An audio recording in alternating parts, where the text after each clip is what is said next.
How has the housing crisis changed your experience of how communities feel about proposed housing development in a both truly local and wider national sense?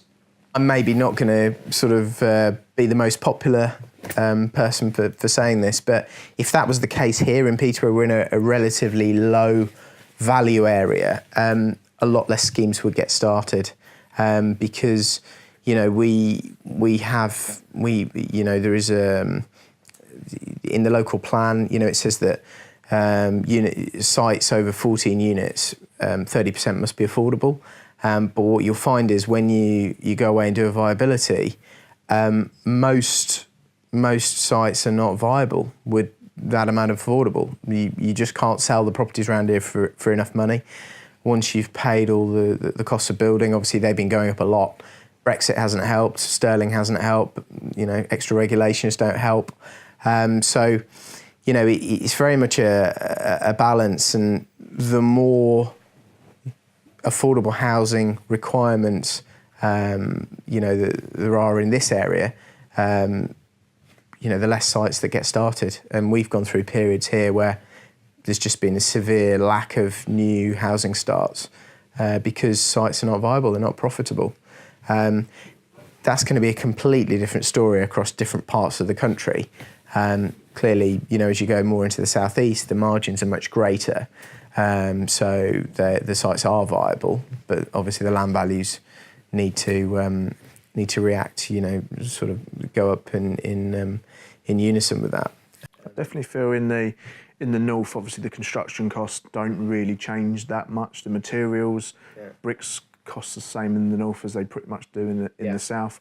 So a lot of them sites, and there is a lot of brownfield sites sort of tied up in the north, which if there was maybe a change in policy, maybe we could start some regeneration in the north. Because the sites just don't stack up, the viability. There's so many in the north that just doesn't work, and then just start piling sort of affordable housing on, and SIL and 106 and all this stuff. It just makes it even worse, and the developer in the end just says, well, I'm not doing this for my health, you know, I need to make some money. Well, what's the point? Why would I take the risk, and why would I bother?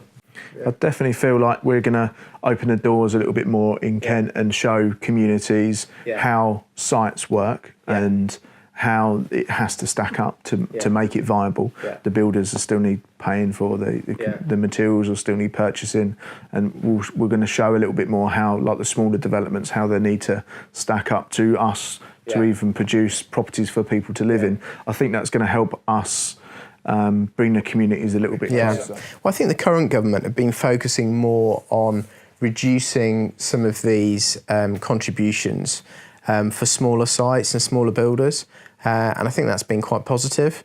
Certainly below 10, you normally don't have 106 contributions. Sometimes there are other contributions, but that's been quite good. And I know in this area they've reduced some of those contributions in the last 2 or 3 years quite a lot, which has definitely helped. And it's got smaller sites started because, of course, they can be the sites where the margins are more marginal. It can be difficult because you've still got some of the same fixed costs. So if you've got less units to spread it over, the profitability can be challenging.